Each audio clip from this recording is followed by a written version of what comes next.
Good evening, everybody, and welcome to Mishnah Mastery. That's it. See, there are people here. We are going to be doing Masechet Zevachim tonight, chapters 8 and chapters 9. I have to say, they are tricky. They're not the easiest chapters that I've had the privilege to teach. So I will do my very best. And as always, if you have any questions, then just keep them to yourselves. Obviously, ask away, and I will do my very, very best to be of some help and of some use. So we're going to get chapter 8 for everybody up on the screen. Remind me, did we like this layout last week? Did we try this layout last week of side by side?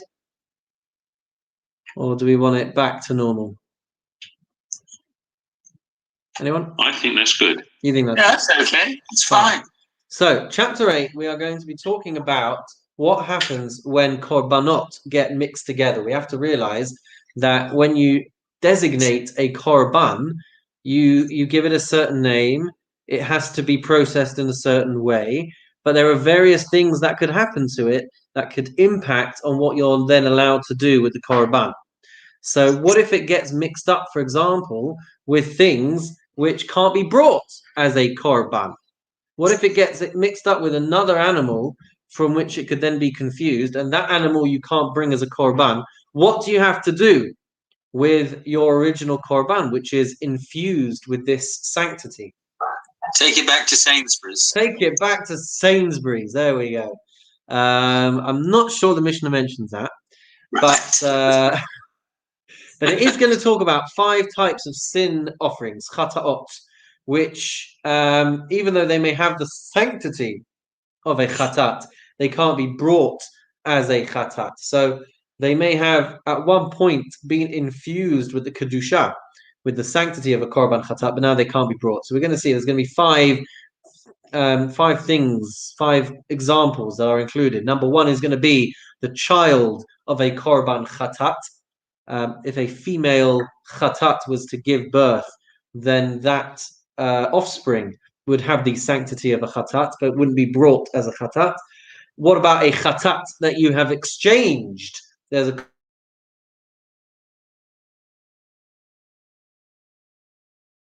exchanged the sanctity onto another animal, and you've already got your original. What happens if they get mixed up?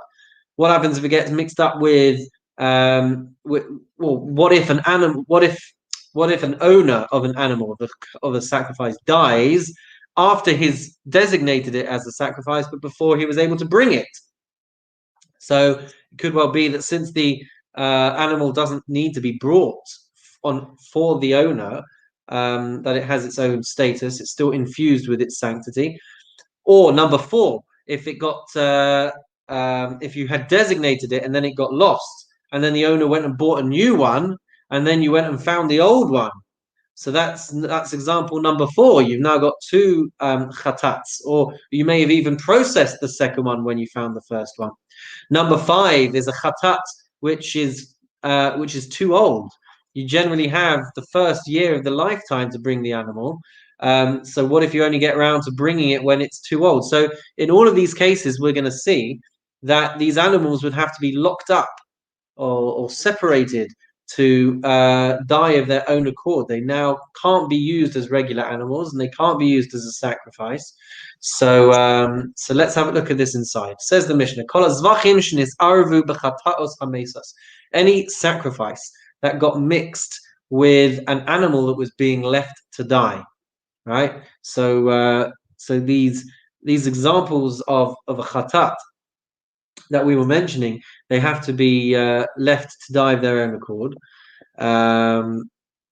So that's our first example. Or b'shor haniskal, or it got mixed up with a shor haniskal, which is an ox that was sentenced to death. It had gored and killed a person, and the Beis Din would rule that the animal has to be put down, has to be killed. So a shor haniskal. What happens if that gets mixed up with a korban? Afilu echad baribu, even if it was to be mixed up with 10,000 animals, right? So you've got a korban which has been mixed with thousands and thousands and thousands of animals. You can't distinguish which one is the korban. So all of them, the Mishnah says, yamusu kulam, they all have to die. They all have to be just left and can't be handled, can't be used for anything in case it was the one that was designated as a korban. Now we are familiar with instances in halacha where we would perhaps say the ratio of batel b'shishim, maybe 1 in 60 or 1 in 100.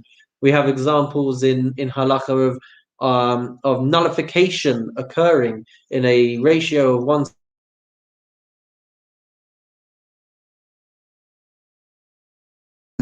It won't become batel, it won't become nullified within the mixture. So the Mishnah is saying that even if it was 1 in 10,000, you would have to nonetheless kill all of them. Says the Mishnah, Nis'arvu b'shor shenevda bo'aveira. What if the korban gets mixed up with an animal which had an aveira, transgression was performed with this animal? So there are 7 types of. Are there? No, 1 second. Am I too ahead of myself? Yes, I'm ahead of myself. So an animal that has been used to perform an aveira, or shahenis es ha'adam al pi eid echad, or an animal which killed a person, but it was only monitored or only witnessed by 1 person. So it can't. It would require 2 witnesses to be able to put it to death. But this has only been witnessed by 1 person. Or al pi habalim, or the owner has admitted that his animal has killed, or barovea, or it's an animal which has raped a woman, or uvanirba, or it has been raped by a man. The man has performed bestiality with this animal. Uvamukse, or it has been designated and set aside for idol worship. Uvanevad, or it was worshipped as a deity. Uva esnan, or it has been used as payment to a prostitute. Uva mechir, or given in exchange for a dog.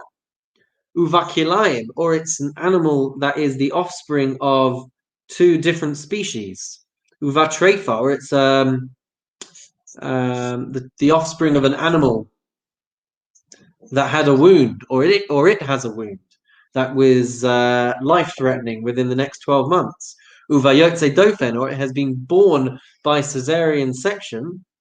So in all of these instances, they now can't be used for a sacrifice. And if you have this instance of a sacrifice being mixed with one of these types of animals, the Mishnah says, Yiru ad shistoavu. You have to leave the animal to graze in a field until it develops a mum, until it becomes blemished, and then it would anyway not be able to be used as a sacrifice. Ve'yimachru, at which point you could then sell it. V'yavi b'dmei hayafe shabahen me'osa hamin. And then using the money from the sale, you then have to take that money and you have to take the money of the highest qualities to get the animal, and then you have to use that money to buy another animal. So that's what you would have to do. So in all of these instances, even if the animal was not worth a particularly high value, it has to be sold, and you have to get the best value for the Beis Hamikdash. Continues the Mishnah, Nis'arev b'chulin tamimin, if it gets mixed with chulin tamimin, if it gets mixed with profane, unblemished animals that haven't been separated for any sacrificial purpose and would be capable of being consecrated, they're fit for sacrifice, says the Mishnah, Yimachru hachulin litzriche osahamin. So then what the person is supposed to do is that they're supposed to sell those animals for the purpose of buying korbanot of the same kind. Is it causing a problem for people that they miss a chunk of the Hebrew as we scroll down in the English? Hands up if you want me to make sure the Hebrew is always on the screen. Fine, so we'll continue as is. Mishnah base. So Mishnah base is going to deal with the question of what happens with same types of animals and the same korbanot getting mixed up. So the Mishnah says, Kodashim b'kodashim. If you have a sacrifice that gets mixed with another sacrifice, min b'she'eno mino. Right? It was an animal of one type of offering and it got mixed with an animal of another type of offering. Then the Mishnah says, what's the Mishnah saying? Then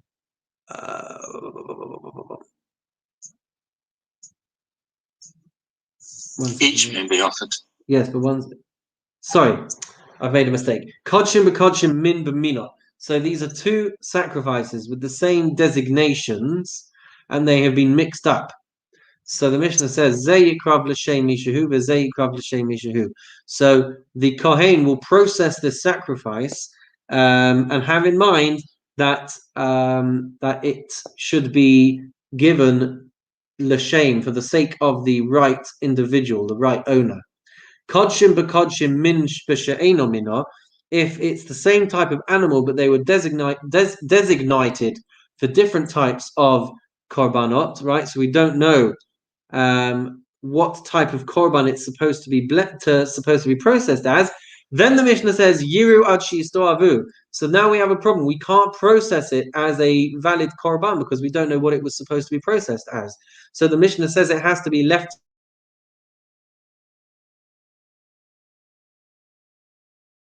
for sacrificial purposes, and then v'yimachru v'yavi b'dmei hayafe shebahen min zeh, and then you have to sell it and bring the most amount of money you can for this type of animal, u'v'dmei hayafe shebahen min zeh, and the highest amount that you can bring for the other animal, v'yafsid hamosar mibeso. And then the Mishnah says that the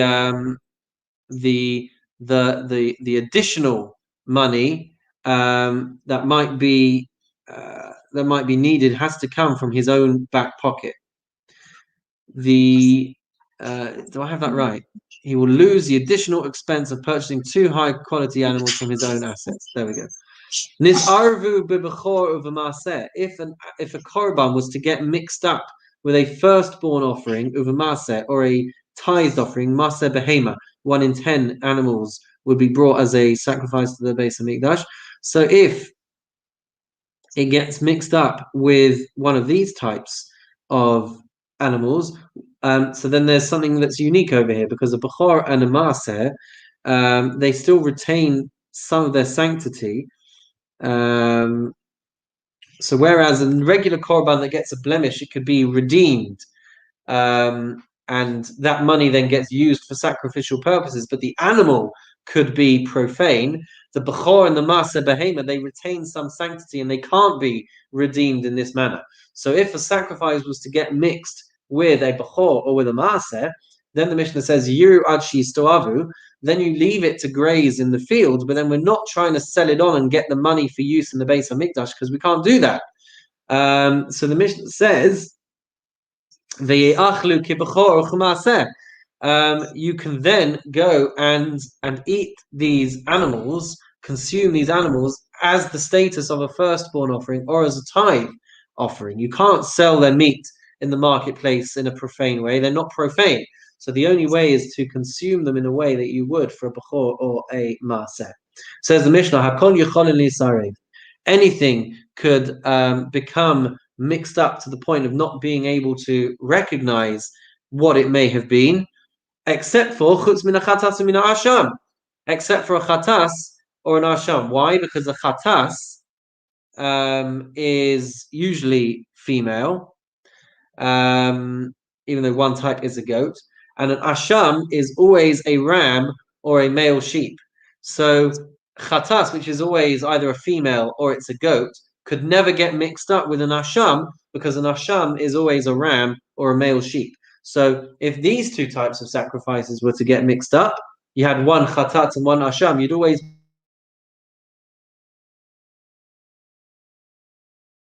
Goat. Pardon me? Isn't a ram a goat? Isn't a ram a goat? Isn't a ram a male sheep? I thought it was a goat. Okay. I think a ram's a male sheep. And I guess a sheep would be a female sheep. Says the Mishnah, Asham shnisare bishlamim. If you have a guilt offering that gets mixed up with a shlamim offering, which can happen because they are either rams or sheep. So if they were to get mixed up, so on the one hand, there's a lot of similarities between their processes, but there is a difference as to how they get eaten. An asham gets eaten inside the courtyard, and you have 1 day and 1 night to be able to eat it. The shlamim, the peace offering, can be eaten within the walls of Yerushalayim, and you have 2 days and 2 nights to be able to eat it. So even though theoretically you could process the sacrifice still, the first position in our Mishnah says, Asham shenisare b'shlamim yiru ad shistoavu. You can't distinguish them, and so they have to be left to develop a blemish. Rabbi Shimon Omer, Rabbi Shimon says, Shnehem yishchatu batsafon. We are able to process this a little bit. So the first position says we can't do anything, but says Rabbi Shimon, Shnehem yishchatu batsafon. You can slaughter both of these animals in the north, which is where they would be sacrificed, and they can be processed. V'yeyachlu kechamoshe bahen, and then you can eat them with the stricter set of rules. So you can process it as a shlamim, right, or as an asham, but you would only have 1 day and 1 night, and you would have to eat it within the courtyard. So you'd adopt the stringencies of a korban asham to be able to eat what may have been the korban shlamim. But Amru lo, say the chachamim to Rabbi Shimon, ein meviim kodshim leves hapasul. You can't do this. They say you can't bring a sacrifice to the status of psul, of being unfit. What you're saying is you're prematurely making that sacrifice invalid, because really one of them you should have 2 days and 2 nights. So the chachamim, the rabbis, the Tanakama says you can't go and impose artificially this deadline, because really it should be able to be longer than that, which is why they do not agree with this position of Rabbi Shimon, which is why they say that you have to leave it to blemish. Continues the Mishnah.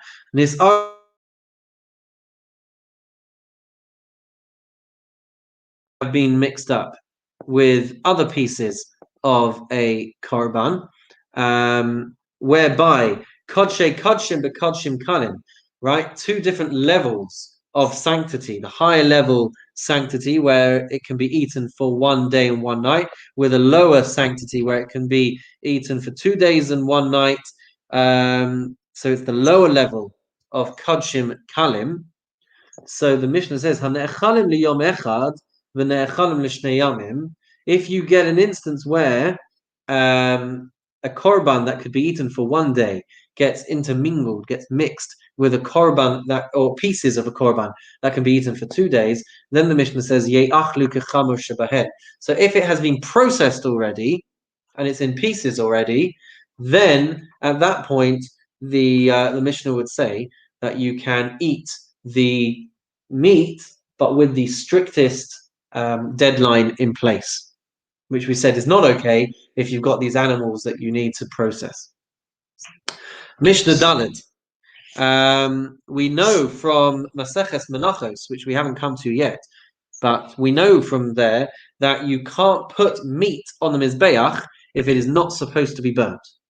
So the Mishnah says, Eivarei Chatas, if you have the limbs of a sin offering, right? So it's after the blood, the slaughtering, it's after the sprinkling of the blood, but the meat is not supposed to be burnt. So you've got the limbs of a korban chatas, shenis arvu be'evrei olah, which have been mixed up with the limbs of an olah, which is entirely burnt. on the Mizbeach. And it's very much fit to be put there. Says the Mishnah, Rabbi Eliezer, Omer Rabbi Eliezer says, Yitain L'ma'alan. He says you can burn it. And you can have the mindset,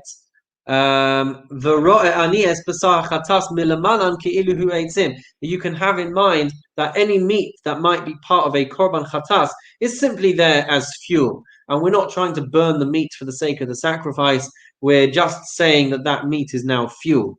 Because the Torah doesn't forbid us from burning the meat. It's just that the process is not to burn the meat. However, say the Chachamim Omrim Su'ubat Surasan V'yetze Levesa Sreifa. This is not going to be a suitable solution. Instead, the Chachamim say that you have to wait for its deadline to pass. So we wait a day, we wait for the deadline to pass, and then V'yetze Levesa Sreifa, and then it can be burnt with invalid sacrifices.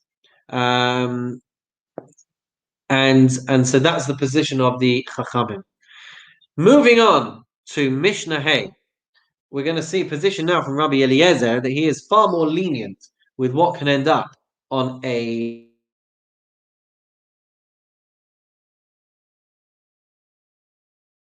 Mishnah. Avarin be'evrei vale mumin. If you have limbs of an animal which get mixed with limbs of a blemished animal, right? And we're dealing with limbs that need to be burnt on the Mizbeach. Rabbi Eliezer says, in Karav Rosh Echad Mehen, Yikruvu Kol HaRoshim. If the head of one of them has already been processed and sacrificed, then all of the heads, even if they're unfit, can be processed as well. But, says Rabbi Eliezer, Kra'o Shel Echad Mehen, if one of the legs has been processed, then Yikruvu Chol HaKra'im. Yikruvu Chol HaKra'im. Then all of the legs can be processed. The Chachamim say, Afilu korvan chulam chutz me'echad mehen yetze levesa sreifa. Even if everything else had ended up on the Mizbeach, and you've got this bit left, you've got this one remaining limb from an unfit sacrifice, the Chachamim would say it can't get onto the Mizbeach. You can't put it on there, and again, it's got to be left over to be able to be burnt with invalid offerings. Moving on to Mishnah Vav, we're going to talk about now, what about blood that gets mixed up? So we've been talking about meat, we've been talking about animals, we've been talking about limbs. What about the blood? What if blood gets mixed up with different things? So if it's being mixed with something that you wouldn't sprinkle on the Mizbeach, what is the Mishnah going to say? So the Mishnah tells us, Dam shnisarev b'mayim, if you have blood which gets mixed up with water, right? Water you don't sprinkle on the Mizbeach. Okay, so we're going to deal first with water, which has a completely different color to blood. So if you have blood which gets mixed with water, then the Mishnah says, Im yesh bo mare dam kasher. If it's been mixed with a quantity where you can still tell that it is blood, then it is fit for sprinkling on the Mizbeach. But if it gets diluted where you can really see that it's very diluted blood, then the Mishnah would tell us that you can't. This arev biyayin, what if it gets mixed up with wine? Wine looks like blood, especially if it's red wine. Yeah, so you've got blood which has been mixed with red wine. So what's going to be the ratio of being able to determine whether you can still use it or not? Says the Mishnah, Ro'in oso ki'ilu humayim. So we have to pretend like this wine is water. And the same kind of quantity which would make the blood considered to be too diluted, that's the quantity that we need to consider for the wine as well. So ro'in oso ki'ilu humayim. We have to pretend like it was water that it got mixed up with. Nisarev b'dam behema.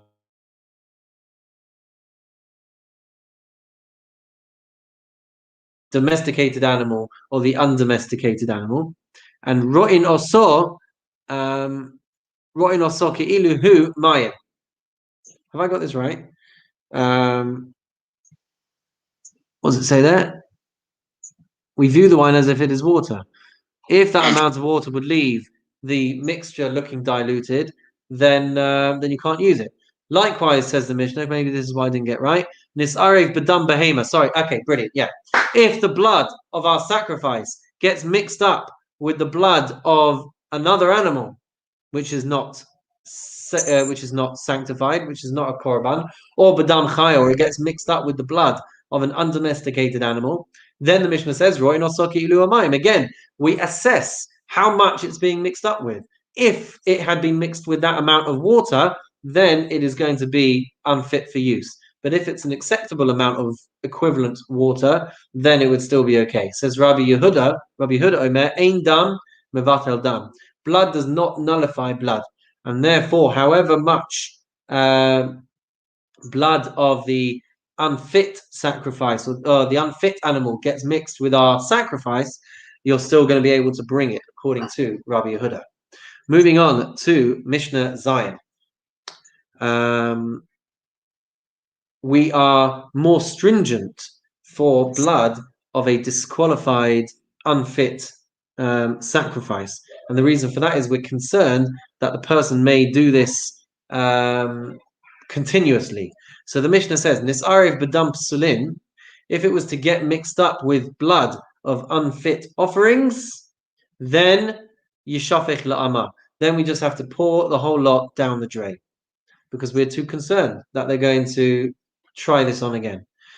Bedam tamtsis yishafech la'ama. If it was to get mixed up with blood from a kosher sacrifice, but it's not the life blood. If you remember, we said the Kabbalah, the receiving of the blood, is done from the life source. So if it gets mixed with other blood from this animal, then again yishafech la'ama. Then even though it was from this same animal, it's going to go down the drain. Rabbi Eliezer machshir, but Rabbi Eliezer would say that it's okay. We don't have to be concerned that people are going to do this again. And the Mishnah says at the end here, Im lo nimlach v'nosan kasher. If you never asked the question in the first place, then just proceed as normal. Mishnah ches. What about dam tamimim, dam of unblemished offerings, getting mixed with blood of blemished offerings? So says the Mishnah, dam tamimim dam baalei mumim. If you have blood from a unblemished animal which gets mixed with the blood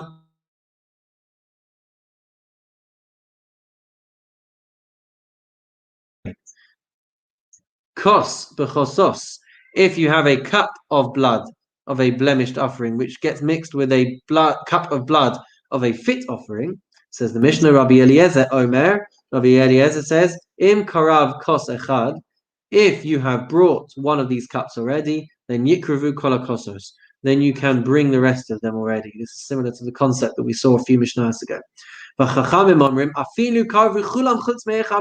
If you had brought all of the rest of these bloods and sprinkled them on the altar and you got one left, yishafech la'ama, no good. You have to pour it out, say the rabbis. Mishnah Tes. Mishnah Tes, in general, if you have two bloods from two sacrifices which should be processed in the same way, then you can still do zrika. But if they are not identical, if their blood sprinkling process is different, then we're going to see a machlokes.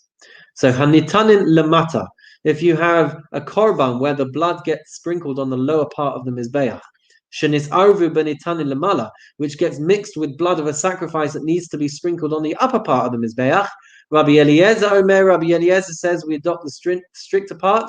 Yitain lamala, we put the blood on the upper part of the mizbeach. V'roe ani es atachtonim lamala ki'ilu hein mayim, and then I pretend like the blood that the blood of the lower offering, which got sprinkled on the top, is like water. And then v'yachsor v'yitain lamata, and then I can go and take some blood and I can sprinkle it on the lower part of the mizbeach, and I can have in my mind that that should be for the correct sacrifice. However, the Chachamim very consistent of them, the Chachamim say, Yishafchu la'ama. You can't do anything with it. You have to pour all of it down the drain. But says the Mishnah finishing off there, Ve'im lo nimlach v'nosan kasher. But if you didn't ask the question and you went ahead and just processed it, then the Mishnah is going to say that that's okay, if you didn't ask the question. Mishnah Yud. So if you recall, we we saw when we were doing chapter 5, Ezehu Mekoman, and we were talking about the different number of times you had to sprinkle on the Mizbeach. So some sacrifices had to be sprinkled on 2 corners of the Mizbeach, which represents 4 sprinklings. And for some sacrifices, you only had to sprinkle once. So what happens if things are getting mixed up? Hanitana matana achas, shenisarvu b'nitana b'matana achas. So if you have blood of a sacrifice, which only needs to be sprinkled on one place, and that gets mixed up with another sacrifice where the blood only has to be sprinkled once. So it could be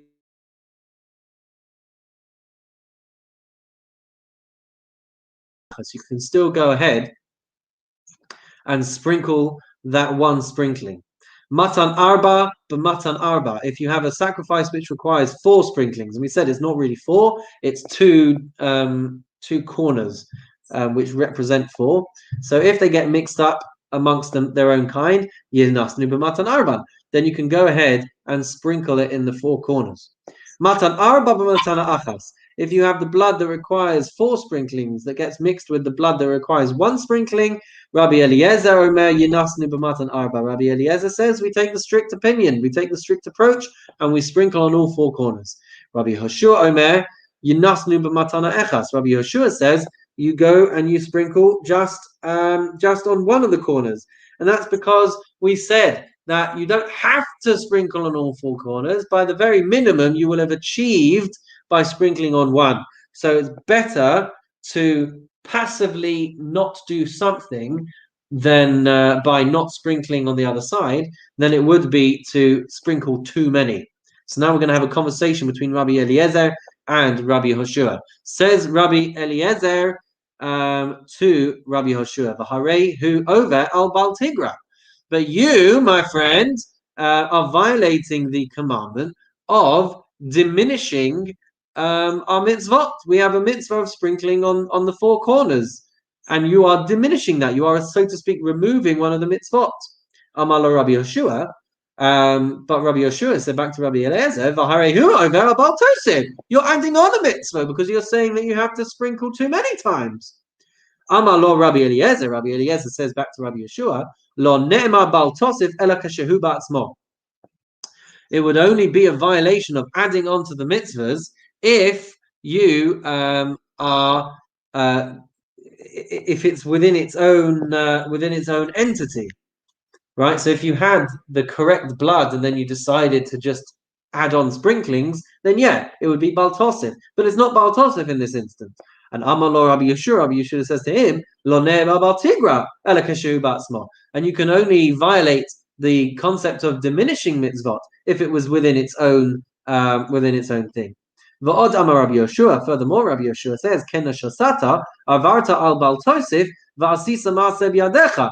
Furthermore, when you are sprinkling these 4 placements, so you are doing a direct action. But when I say that you should abstain from sprinkling extra, avarta al bal tigra v'lo asisa ma'aseh b'yadecha. Maybe you're taking away from the mitzvot, but at least you're doing this passively. You're doing this through an inaction rather than an action. And that, in Rabbi Yehoshua's opinion, would be preferable. 11. We're doing okay for time. I thought we were coming up for an hour. Mishnah Yud Aleph. Korbanot getting mixed up, where the blood is required for the outer mizbeach versus blood which is required for the inner mizbeach. So you may recall that there are some sacrifices which make their way all the way to be sprinkled inside the heichal. Right. So there was the bull and the ram of Yom Kippur, where the blood makes its way all the way to the Kodesh HaKadoshim. So what if that gets mixed up with a korban that has to be processed and the blood has to be sprinkled on the outside, on the outer mizbeach? Says the Mishnah, if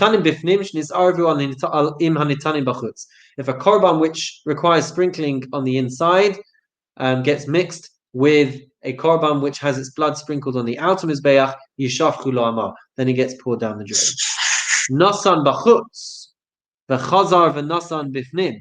If the person went and sprinkled it on the outer mizbeach and then went inside and sprinkled it on the inner mizbeach, he didn't ask the question, then the Mishnah says kasher, then it's going to be fit. Bifnim v'chazar v'nasan b'chutz. But if you went inside and sprinkled and then you came out to sprinkle on the outer mizbeach, Rabbi Akiva posel. Rabbi Akiva would say that this is invalid, and the Chachamim would say machshirim, that it is still kosher. Shahaya Rabbi Akiva, because Rabbi Akiva says kol hadamim shenichnesu lechape ba'echal pasul. Any blood that is supposed to be sprinkled on the outside, but it comes into the inner sanctuary, it is going to be disqualified. The Chachamim would say that only the chatas would be invalidated, but not other things. Continues the Mishnah. Rabbi Eliezer Omer. Rabbi Eliezer says, "Afa asham." Even the asham would be included in this. Shneimar, like we saw in that very first Mishnah in Zevachim, kechatas ka'asham. The chatas in every way is treated halachically like an asham with these kinds of issues. And finally, ladies and gentlemen, Mishnah base, Mishnah 12, our final Mishnah for chapter 8, before we move on to the next chapter. Chatat shekibel dama b'shnei kosot. If you have a korban chatas which has been collected in 2 cups, yatsa echad mehen lachutz, and you have one of these cups which goes out of the temple courtyard, which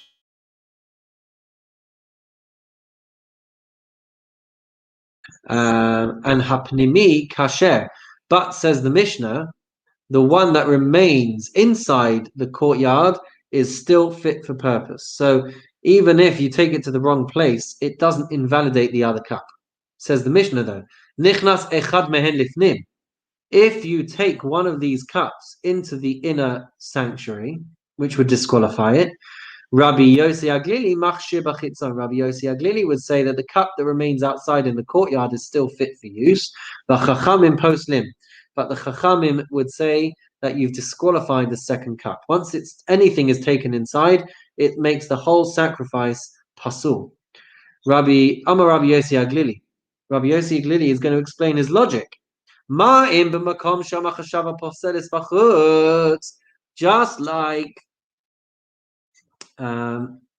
Just like a case where where you have a korban where the thought of eating it outside the Beis Hamikdash would invalidate the korban.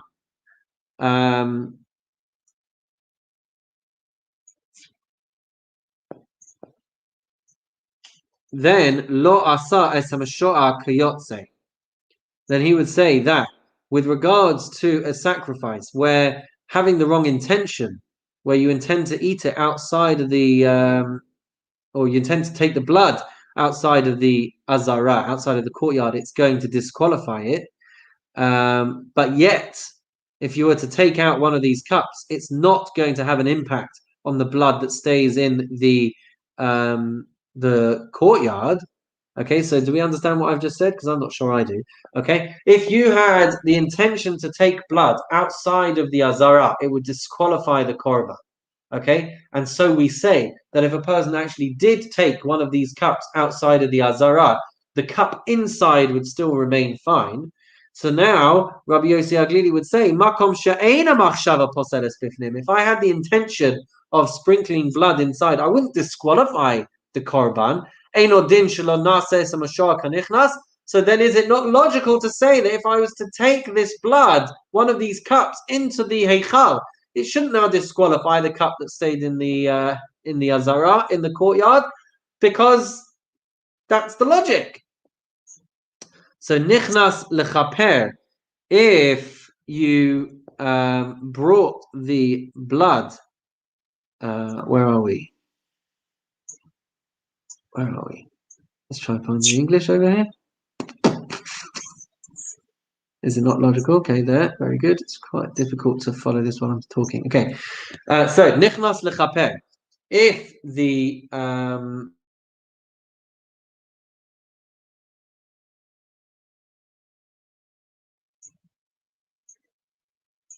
so if the blood goes into, help me out over here. The Mishnah continues: if all of the blood of a sin offering, whose blood is supposed to be on the outer altar, and it entered the sanctuary to atone through sprinkling. Okay, so if we take this blood, which is supposed to be sprinkled on the outer altar, and we take it into the inner sanctuary, and we're planning to atone, we're planning to do our sprinkling in there to reach the atonement. Afal pi shelo chiper pasul. Even though you did not get the sprinkling done, it did not do the kapara. The Mishnah says pasul divrei Rabbi Eliezer. Rabbi Eliezer says it is going to be pasul. So if you had the intent to bring it in to sprinkle, even if you didn't, it's going to be pasul. Rabbi Shimon says if you planned to bring it in to the inner sanctuary and you didn't sprinkle it, then it's going to be kosher. Rabbi Shimon omer ad shekaper. Until you've actually gone and sprinkled, it's not going to disqualify it. Rabbi Yehuda says, Rabbi Yehuda omer im hichnis shogeg. If you went in by accident, kosher, then it's still going to be fit for use. Kol adamim hapsulim shenitnu al gabe hamizbeach. Any blood which was disqualified for use that gets sprinkled onto the mizbeach, onto the altar, lo hirtza hatzitz. Then the sitz, which is the golden frontlet that the Kohen Gadol would wear, which is kind of like the signal that a korban has been processed correctly and it has been accepted by Hashem. So the sitz is not going to work, ela al hatamei, unless it was for blood which was tamei. Shatzitz meratze al hatamei ve'eno meratze al hayotzei, because the sitz would, as it were, symbolize the acceptance of the sacrifice if the blood was tamei, but not if the blood was taken out of the place where it was supposed to be. Oh, what a chapter! That was a long one, but mazel tov, everybody, on finishing chapter 8. And we'll hands up if we're okay to go with chapter 9. Okay, we've got some hands in the air, so let's go with chapter 9 as well. Why not? Let's spoil ourselves. What else have we got to do? So chapter 9, we're going to be dealing with what happens if you put something on the mizbeach that doesn't belong there. So let's have a look at what we're talking about. Ha-mizbeach mekadesh es hara'ui lo. So the altar can only sanctify, can only accept something that is supposed to be there. Right? So anything that's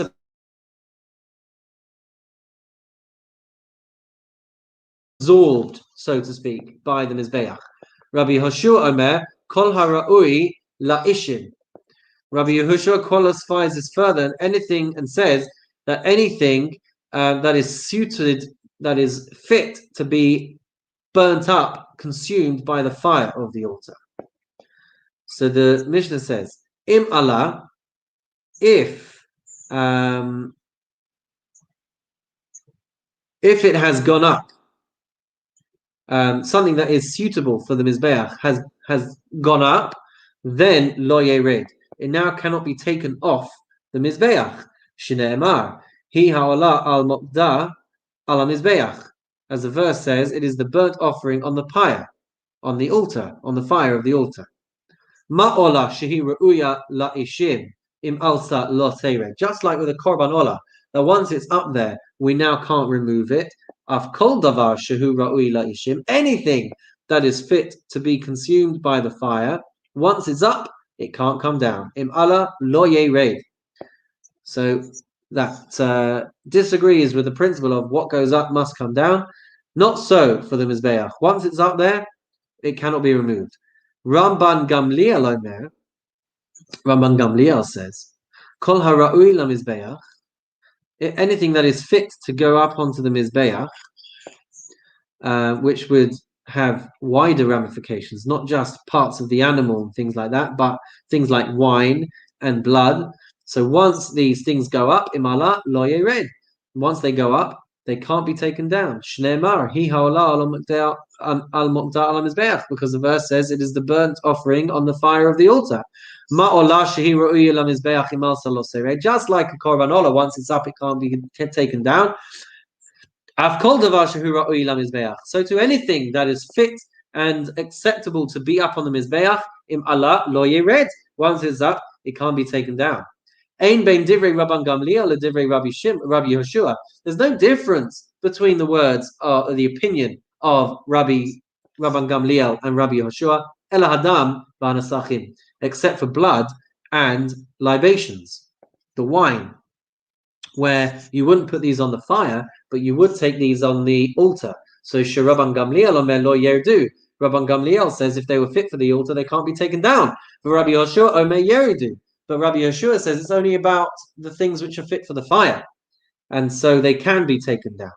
Rabbi Shimon says hazevach kasher v'hanasachim b'sulim korbanot,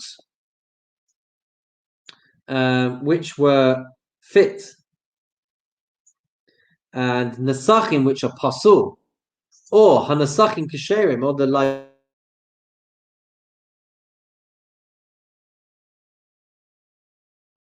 Even if everything was pasul, hazevach lo yered v'hanasachim yeredu. Even if it was unfit, the korban cannot come down, but the nasachim, even if they were fit, can be taken down.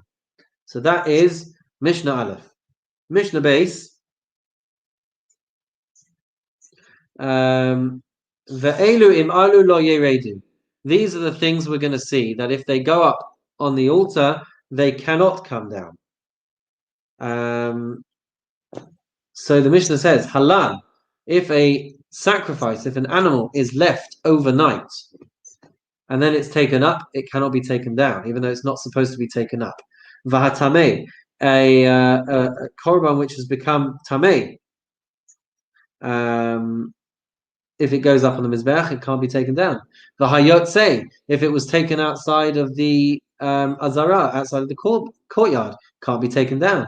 Vahanishchat chutz lizmano, if a sacrifice was slaughtered with the intention of the wrong time, v'chutz limakomo, or the wrong place, v'shakiblu psulin, or the wrong types of people did the kabbalah, collecting the dam, v'zarku es damo, and the blood was sprinkled. So in all of these instances, these are not to be taken down if they go up. Rabbi Yehuda says, Shenishchata balayla, if it was slaughtered at night, which is the wrong time to be slaughtering, v'shenishpach dama, and its blood was sprinkled, v'sheyatza dama chutz laklaim, or its blood has been taken outside of the curtains. Im alta tered, then in each of these instances, if an animal was taken up for processing on the mizbeach, then according to Rabbi Yehuda, it has to be taken down. It can be taken down. Rabbi Shimon omer lo sered. Rabbi Shimon would say it can't be taken down. Shahaya Rabbi Shimon omer, because Rabbi Shimon says, kol shepsula b'kodesh, any time where the disqualification has happened in the within the confines of the Beis Hamikdash, HaKodesh Mekablo, the sacred area is going to accept it nonetheless. So if it goes up, it's not supposed to be up, but if it went up, then it can't be taken down. Lo haya psula b'kodesh, but if the disqualification did not occur in the state of sanctity, if it happened perhaps before the avodah even took place, then ein HaKodesh Mekablo. Then the Beis Hamikdash, the sacred area, is not going to accept the korban. Mishnah Gimel. We're going to see 9 types of agreed invalidations to the animal itself. We've seen some of these already. Elu lo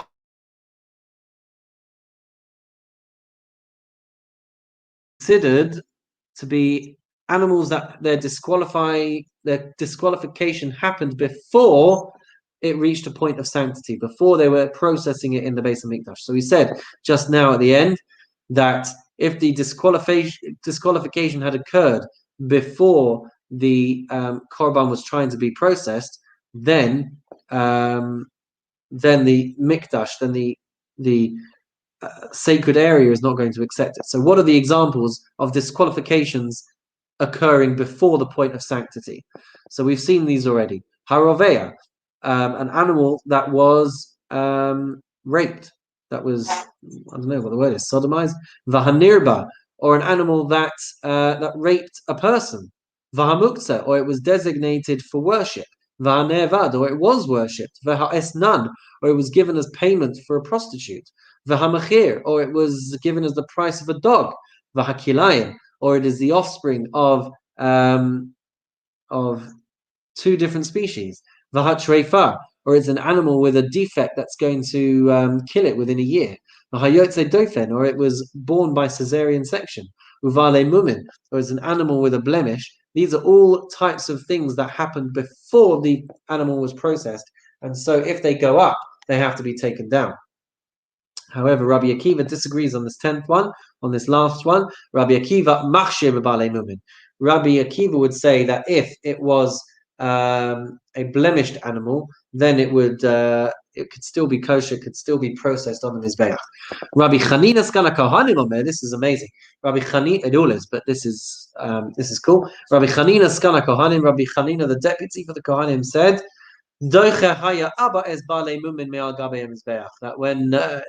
that whenever his father, who worked as I think he worked as the Kohen Gadol, perhaps. So whenever he had an animal which was a balmum, it was blemished, he would always reject it, and he would not allow it to go up on the mizbeach. So Mishnah Daled, if you were not supposed to remove it, but you did remove it, do you now have to replace it? I don't know. Let's have a look. And Mishnah Daled, Kashem she'im alu lo yiredu. Just like if it goes up, you now don't take it off. Kachim yardu lo yalu. So too, if you take something off which was supposed to be on, so now you shouldn't put it back up again. Anything that was taken up to the altar while alive can be taken down. If it was a burnt offering that came up to the top of the mizbeach to be slaughtered directly on the mizbeach, then tered, that can come down as well.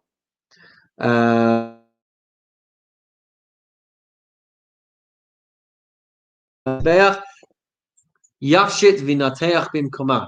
Then it can be processed at the top of the animal, and the skin. Said it again. It can be processed at the top of the mizbeach. The skin can be stripped and flayed. The pieces can be cut up. It can be dismembered, and it can all be done at the top of the mizbeach, even though it's not supposed to be done there. The animal can still be processed up there. Says the Mishnah, though, ve'elu imaru yeredu. There are some things that if they go up, they should be taken down. Basar kodshe kodshin, if it was meat of the higher level sacrifices which are supposed to be eaten, then they should be taken down. Uvasar kodshe kalim, and the meat of lower level sacrifices should be taken down. Umosa ha'omer, the leftovers of the korban ha'omer, after the fistful was burned, they were supposed to give the rest of it to the kohanim. So that should come down. Ushtei alechem, and the bread from Shavuos should also be given to the Kohanim and should be taken down if it made its way up there. Velechem apanim, the 12 loaves of bread should be eaten by the Kohanim and so should be taken down from the Mizbeach. Ushiare hamanachos, and the leftovers from the mincha offerings, the fistful of flour and oil and frankincense that we'll see in a different Masechta. That should be taken down, and the haktoris, and the incense should be taken down from the outer mizbeach if it was put there, because that was supposed to go on the inner mizbeach. Says the Mishnah, the Torah demands that the olah, the fully burnt offering, the limbs should be burnt, but not necessarily the wool of a sheep or the hair of the goat. But, however, if the hair, the fur, the wool, whatever is attached to the limbs, then they would be burnt as well. So the Mishnah says, wool that is on the head of a sheep, which is being brought as a korban olah, or the beard hair of the goats, v'hatsamot, and the bones, v'hagidim, and the sinews, v'hakarnaim, and the hooves, the horns, sorry, v'hatzlafaim, and the hooves. Bisman shehein mechubarim, if they are attached to the animal, the Mishnah says, yalu, then they can go up to the mizbeach. Otherwise, they're not supposed to be there. Shneimar v'hikter hakohenes hakol hamizbecha, and the priest shall make the whole lot smoke on the altar. Parshu lo yalu. If they became separated from the parts that are supposed to be burnt on the mizbeach, then they should not be taken up separately. Shneimar v'asisa olosecha habasar v'adam. You shall offer the burnt offering, which is comprised of the flesh and the blood, and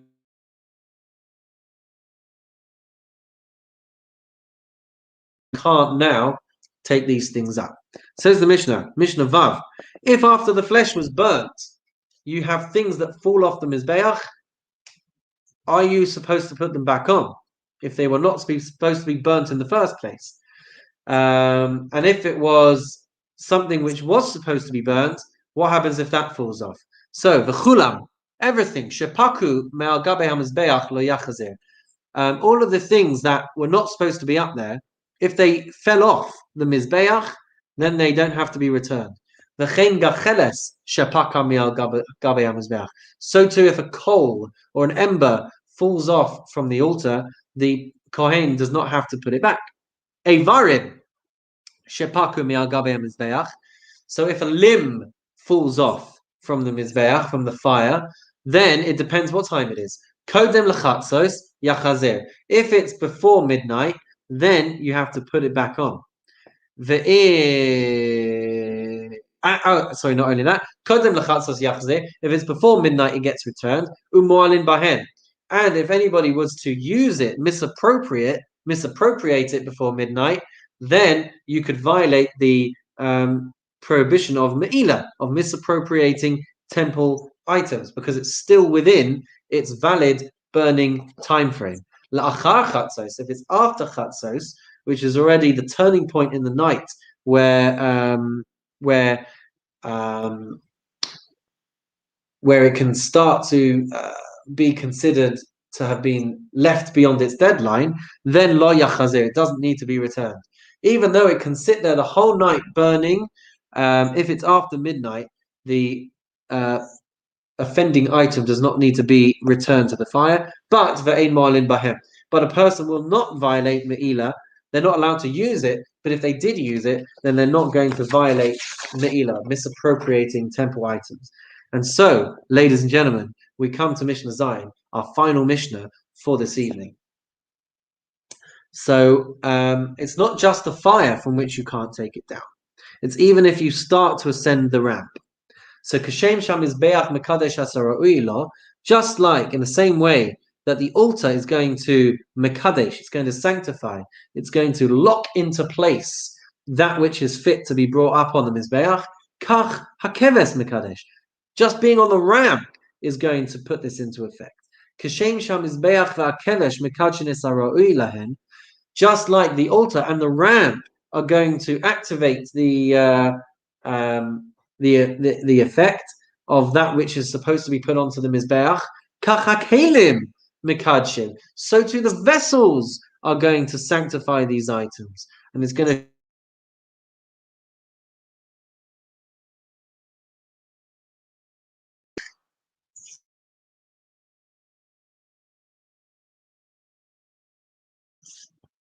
are going to activate this for liquids. And vessels that are used for dry items are going to make are going to activate the kedusha for dry items. But vessels that were intended for liquid items will not activate dry items. And